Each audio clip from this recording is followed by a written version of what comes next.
warahmatullahi wabarakatuh. Podcast kali ini aku ditemani rekan aku di himpunan yang sudah mempunyai karya. Nah, langsung saja kita panggilkan Fadiatun Nisa. Nah, apa kabar? Baik. Alhamdulillah. Nah, kalau misalkan sekarang lagi sibuk apa sih, Fadia? Lagi sibuk menata hobi sih, menata hobi yang lebih baik. Bagus-bagus. Apa tuh? Contohnya lebih produktif olahraga, terus baca buku, lebih mengurangi bermain sosial media sih teh. Bagus sekali ya. Nah, jadi kita tuh sebenarnya penasaran nih sama kamu.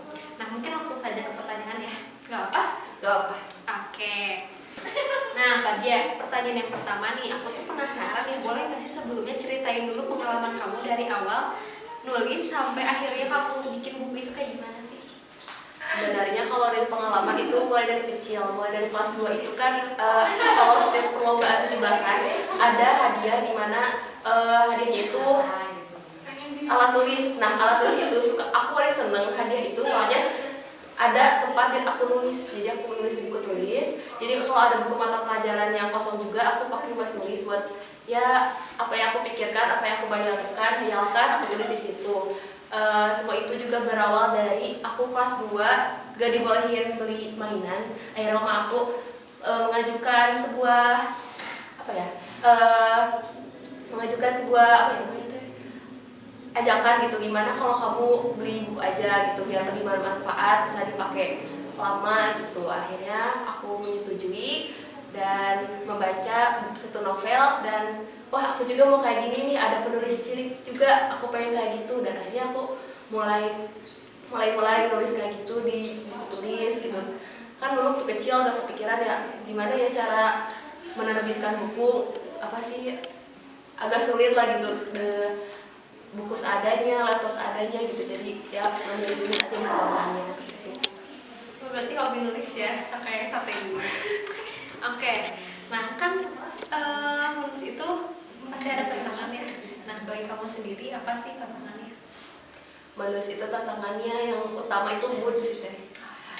Kadang tuh kita pengen nulis nih setiap hari, kita menargetkan pokoknya aku 1 halaman, seenggaknya aku ada 1 paragraf, tapi mood itu ya jadi masalah. Jadi ya kadang menulis, kadang enggak karena mood itu.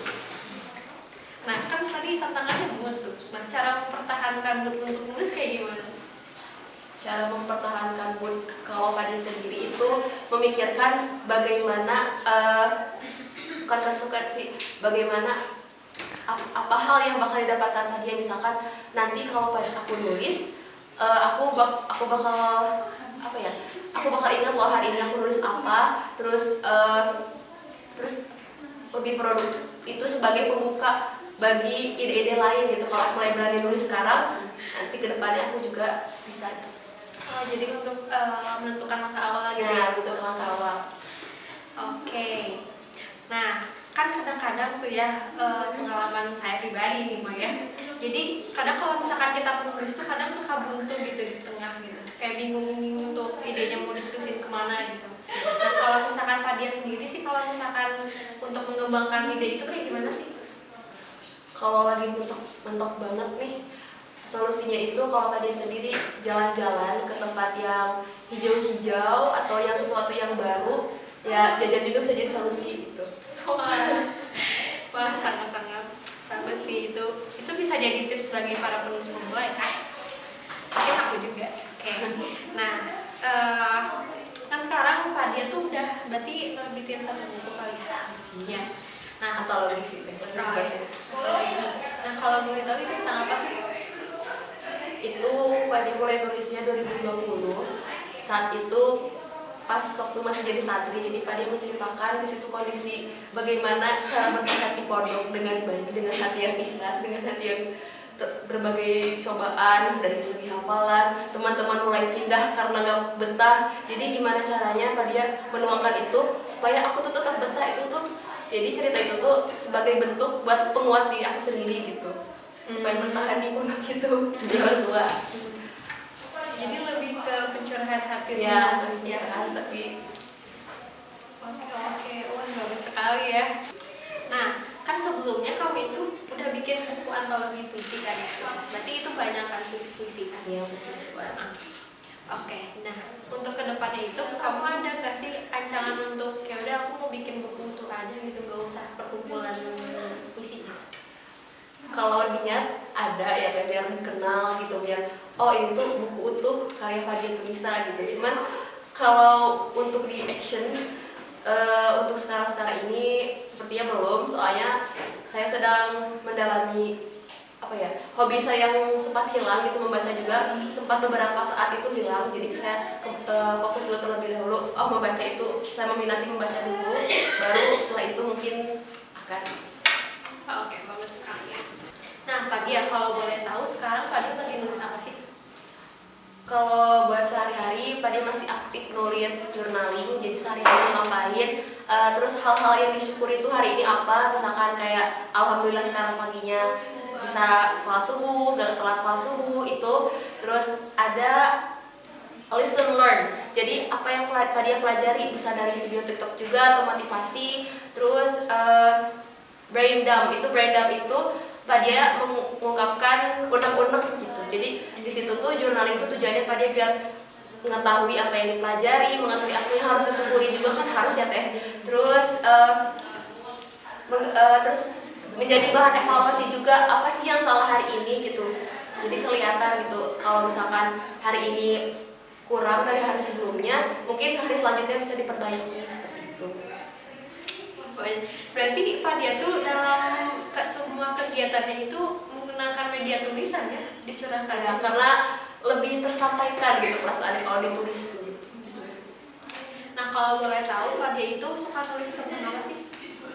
Kalau ya selain journaling sama tadi puisi kayak gitu, ada istilah scripting, di mana scripting itu menuliskan hal-hal yang baik, misalkan kayak aku yakin aku lulus di mata kuliah ini.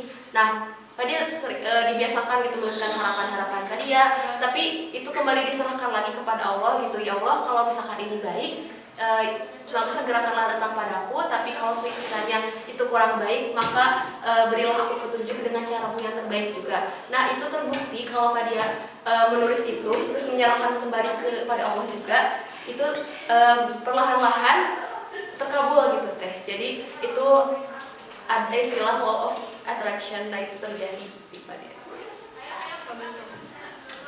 Wah, berarti pengalaman kamu dalam menulis itu sangat banyak ya. Nah, ada nggak sih masukan buat penulis pemula seperti aku gitu yang emang kalau nulis itu semau-maunya aku gitu? Banyak, tapi lebih ke media tulisannya teh, bukan ketik. Untuk saran itu intinya tuh percaya diri gitu. No matter what they say, I don't care. Itu harus banget. Soalnya aku pernah dikasih masukan sama salah satu guru aku, gak bakal aku sebutin sekolah SMP kah, SMA kah. Aku pernah mau mengikuti lomba dengan tujuan sekolah aku ini tuh dikenal sama banyak orang, karena saat itu belum terlalu banyak orang yang kenal sama sekolah aku. Jadi selain aku menuangkan apa yang aku pikirkan, terus mengasah skill aku juga pengen sekolah aku dikenal gitu. Tapi saat itu qadarullah aku nggak menang. Waktu tahun lalu aku menang juara 2 gitu, melawan juara satunya dari sekolah negeri, juara 3-nya sekolah negeri, sementara aku bersanding dengan mereka juara 2 di sekolah swasta yang tidak terlalu terkenal. Nah, waktu tahun itu gak menang, dibilang sama gurunya tuh, buat apa kamu lomba? Tuh lihat gak menang kan? Agak nangis sih. Soalnya kayak ya Allah Bu gitu, minimal kalau gak mau support minimal diem lah Bu gitu. Maksudnya jangan kasih hal-hal yang negatif gitu buat anaknya gitu. Kalau misalkan gak suka sama muridnya, ya udah keep aja sendiri gitu, atau doakan semoga tahun depan atau selanjutnya anak ini dikasih kesempatan menuangkan ke hal yang baik, ke hal sesuatu yang ya dia dikasih kesempatan gitu. Terus konsisten itu susah banget. Nah, konsisten itu kuncinya kita harus bergerak, lakukan apa yang mau kamu lakukan. Minimal duduk dulu aja di meja, mau pakai alat tulis kayak atau laptop, minimal kamu duduk dulu di meja belajar. Terus mulai di 2 menit yang pertama. Kalau kamu udah mulai di 2 menit pertama itu pasti kelanjutan, gak bakal tuh 2 menit doang. Oke, aku timer 2 menit, gak bakal bisa, maksudnya bakal keterusan gitu. Dan yaitu tips dari aku, percaya diri dan konsisten dan mulai di 2 menit pertama gitu. Oke, wah, masukannya mantap sekali. Nah, berkaitan dengan hal kamu tuh barusan, pasti ada aja kan yang bikin sakitin kamu gitu. Nah, aku jadi penasaran lebih lanjut, sebenarnya ada gak sih pengalaman senang atau paling terburuk kamu dalam pas menulis itu? Oke, pengalaman senang itu ya yang pertama itu di tahun 2018 kurang lebih saya yaitu menang juara 2 dan dapat uang pembinaan dari hasil menang tersebut. Terus karena waktu dulu saya itu pondok, saya sering gabut, gak ada handphone, gak ada media lain yang saya tulis. Akhirnya saya memutuskan untuk menulis di buku-buku yang kosong. Saya menuliskan cerpen-cerpen atau cerita-cerita yang bersambung tentang fantasi, tentang motivasi. Dan alhamdulillahnya kan awalnya saya meniatkan ini tuh konsumsi pribadi gitu tulisannya. Jadi tahu perkembangan ide saya dikembangkan tuh bagaimana. Tapi ada teman saya pertama itu mau dong baca karena gak ada bahan bacaan gitu, novel juga gak boleh. Akhirnya ya udah deh boleh baca tapi ke kamu doang ya. Tapi lama-kelamaan menyebar, buku saya kemana-mana, buku saya pindah dari kamar ke kamar, dari kamar adik kelas, kakak kelas. Jadi saya waktu itu di pondok dikenal, oh ini Fadia penulis, oh Fadia nggak tahu ya, saya merasa mereka bilang oh ini Fadia keren gitu nulisnya gini. Mungkin opini mereka seperti itu, tapi kalau saya dibilang keren ya belum, saya juga masih belajar dan belum bagus seperti yang lain kalau saat ini juga. Oke, kan jujur ya kalau misalkan aku pribadi juga kalau misalkan nulis emang untuk untuk dinikmati oleh sendiri gitu. Nah kan kadang kalau misalkan kita mau nerbitin itu otomatis publik juga tahu kan akan apa dengan yang kita tulis gitu. Nah kan kadang ada rasa gak rela untuk publik tuh tahu atas apa yang kita tulis. Kalau aku pribadi ngerasa kayak gitu. Kalau misalkan Fadia pernah nggak ngerasain? Ngerasa sih, bukan lebih gak rela tapi lebih ke malu gitu. Soalnya kan Fadia gitu baca-baca dari yang dulu gitu, bahasanya tertata, bahasanya lebih rapi. Sementara Fadia juga kalau baca pilih-pilih gitu, nggak asal baca, wah ini romance, wah ini covernya bagus. Fadia pilih-pilih gitu, meskipun covernya gak bagus, tapi kalau tata bahasanya atau yang menurut Fadia menarik, alurnya menarik, Fadia baca gitu. Fadia sempat insecure, wah apa orang mikir juga ya, wah ini gak seru gitu ya, buat karya Fadia tuh klise banget gitu. Jadi ada rasa insecure, tapi berusaha dilawan lah. Nah aku jadi penasaran, dari ngedengar cerita kamu barusan tuh menarik banget gitu. Nah aku tuh jadi penasaran bahwa ada nggak sih tokoh yang menginspirasi kamu dalam menulis? Ada 2 kategori teh. Waktu aku dulu kan bacaannya masih anak-anak, itu yang pertama itu ada Gol Agung dan Tia Satanka. Mereka itu suami istri yang berkolaborasi menulis tentang novel anak-anak gitu. Jadi untuk meningkatkan minat dari mulai anak-anak itu mereka menciptakan, ada yang dimulai dari buku yang tipis sampai 90 halaman, 100 halaman. Jadi Fadia terinspirasi banget, pengen nih gitu kayak mereka gitu menciptakan karya anak-anak yang menarik banget gitu. Terus ceritanya juga bervariatif gitu, tidak hanya tentang berbakti kepada orang tua, iya membahas tentang itu. Cuman mereka mengemasnya dengan lebih baik, dengan mengemas lebih kreatif lagi ceritanya. Jadi saya rasa itu ceritanya itu tidak ada yang pernah mengambil tema seperti itu, unik sekali gitu karya beliau Gol Agung dan Tia Satanka ini. Kemudian yang kedua itu saat menginjak usia remaja atau usia yang mulai sudah berpikir lebih lanjut atau lebih kritis, saya memilih Terelie. Terelie ini saya membaca karya ini dimulai dari kelas 3 SD. Saya membaca novel pertamanya itu Hafalan Salat Dalisa. Nah saya sebelumnya belum menonton itu tentang film tersebut, tapi saya lebih tertarik bukunya. Soalnya dari covernya itu menarik, cover putih, lalu dihiasi dengan daun yang berbagai macam warna, dan itu sangat menarik. Kemudian saya membaca, dan saya itu kurang lebih menghabiskan itu 2 hari, saking menariknya dan begitu begitu bermakna bagi saya, bagi kehidupan saya, untuk lebih mensyukuri, untuk lebih menghormati orang tua, untuk lebih menyayangi orang tua selagi ada gitu ya, untuk menyadari kematian sedini mungkin gitu kan. Waktu itu saya waktu kelas 3 kan, jadi lebih menyadari oh iya takdir itu cepat sekali berbaliknya. Waktu itu kan Dede Lisa sedang membacakan hafalan sholatnya, sedang wah aku rencananya itu mau setor, habis itu dapat kalungnya atau perhiasan dari uminya kan yang dijanjikan kalau dia hafal. Nah tapi keadaan begitu cepat membalik, tiba-tiba arus tsunami menyerang dia, membawa dia, menyeret dia hingga dia terpisah dari keluarganya. Nah, yang bikin saya terinspirasi itu karya-karya Tereli itu, genre-nya itu kayak saya banget gitu, tentang fantasi atau tentang kehidupan yang tersirat. Mungkin ada beberapa novel itu yang menceritakan tentang romantisme atau seperti ya kisah cinta, tapi secara tersirat dan penuh makna gitu, gak cuman pacaran, gak cuman quality time dengan pacar atau seperti itu, tidak, tapi lebih menceritakan tentang kehidupan gitu. Jadi kayak wah saya harus seperti ini nih, fantasi tapi memiliki makna yang lain, makna yang bisa digunakan, bisa diterapkan dalam kehidupan sendiri gitu, kayak harus berbudi pekerti yang lebih baik atau belajar sabar.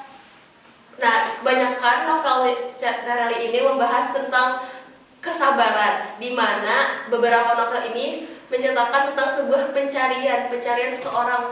Ada satu yang novel yang baru saya baca itu tentang Semua Tentang Kamu, judulnya itu menceritakan tentang tokoh zaman yang dimana dia itu mencari sosok Sri Ningsih. Sri Ningsih ini ternyata dia itu memiliki harta yang sangat luar biasa banyak, melebihi dari Ratu Inggris, sehingga dia ingin mencari mana nih ahli warisnya.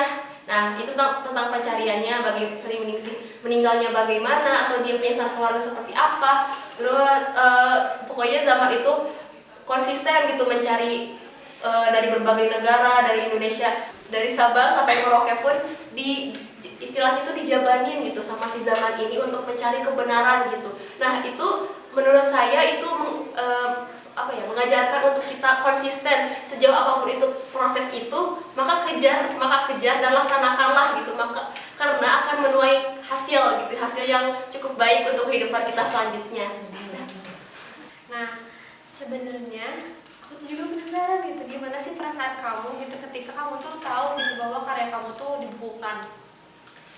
Oke, perasaan itu yang pertama seneng, yang kedua itu bangga banget gitu, kayak kamu bisa loh Fad gitu menggapai cita-cita yang Fadia kecil gitu. Fadia kecil kan wah andai ngepublikasikan buku gitu kan, dulu susah gitu media yang ketiknya, sekarang sudah ada gitu. Terus bersyukur juga karena dikasih kesempatan dan diberikan otak yang lancar gitu, supaya ya menuliskan apa yang dipikirkan gitu. Biasanya kan ada kehambat-hambat atau enggak mood, tapi alhamdulillah pas project itu mood aja, moodnya terjaga. Terus didoakan orang tua juga gitu, jadi alhamdulillah lancar. Terus seneng juga gitu bisa nunjukin kayak ini loh Ma, ini loh Pak, hasil aku anak bungsumu gitu, udah menghasilkan sesuatu. Dulu kan aku insecure banget ya, kayak gak punya prestasi apapun gitu dibanding kakak aku yang sering lomba, terus menjabat jadi ketua OSIS, kayak aku gak ada apa-apanya dibanding kakak aku. Jadi akhirnya aku pengen nunjukin sesuatu yang aku bisa, dan aku bisa membanggakan mereka dengan apa yang aku minati gitu. Sebuah prestasi gitu. Iya, sebuah prestasi. Oke, kalau boleh tahu udah berapa buku sih yang udah diterbitkan sama? Alhamdulillah 3 sih teh, cuman antologi semua. Yang pertama itu cerpen antologi, dimana ya banyak karya orang-orang juga yang seumuran aku kah atau yang lebih tua dari aku kah saat itu.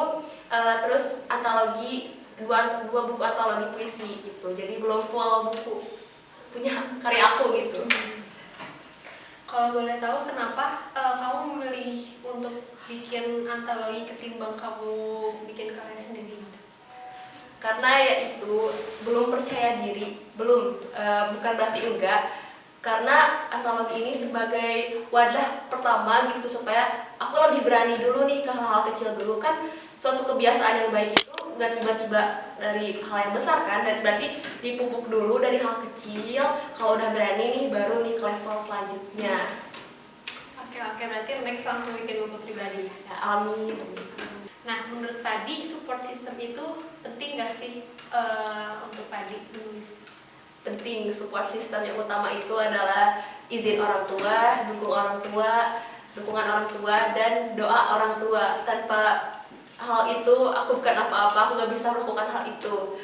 Terus yang pertama itu teman-temannya suportif gitu, kayak aku kalau dulu tuh bukan dibiasakan, kayak aku terbiasa dengan live report gitu ke mereka, kayak guys aku mau kayak gini nih, doain ya kayak gini-gini. Terus wah gitu diapresiasi lah, tapi aku sebenarnya tidak mengharapkan apresiasinya, tapi lebih mengharapkan doa dari mereka gitu.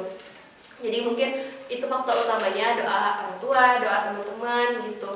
Dan waktu lagi aktif-aktifnya menulis itu ada sih gitu support system seseorang. Jangan ditiru ya guys, nggak lagi. Nah, yang terakhir nih ya, pertanyaan untuk menutup podcast kali ini. Boleh gak sih Fadia itu beri pesan atau motivasi gitu untuk para penulis pemula? Oke, kalimatnya itu kalimat yang selalu di pikiran aku kalau mau memulai sesuatu adalah you is what you think. Kamu adalah apa yang kamu pikirkan. Kenapa? Soalnya kalau kamu mikir gak bisa, ya bakal gak bisa. Jangan salahkan, iya aku gak bisa, aku kurang gini-gini. Ya soalnya kamu awalnya mikir gak bisa. Coba kalau mikir aku bisa, ini pasti lancar. Ya pasti insya Allah dilancarkan gitu kalau disertai dengan doa juga gitu. Terus aku juga pernah dengar Allah bersama prasangka hambanya. Jadi jangan salahkan juga kalau misalkan prasangka kamu buruk, kamu juga mendapatkan hal buruk gitu. Jadi itu tuh sesuatu yang kurang baik ya kalau overthinking. Jadi kalau mikir gimana ya kalau ini gagal, coba mikir gini, gimana kalau ini berhasil gitu. Oke, bagus sekali ya motivasinya, terbaik sekali. Oke, nah kebetulan pertanyaannya sudah semua nih, mungkin dicukupkan aja untuk podcast kali ini. Wassalamualaikum warahmatullahi wabarakatuh. Terima kasih.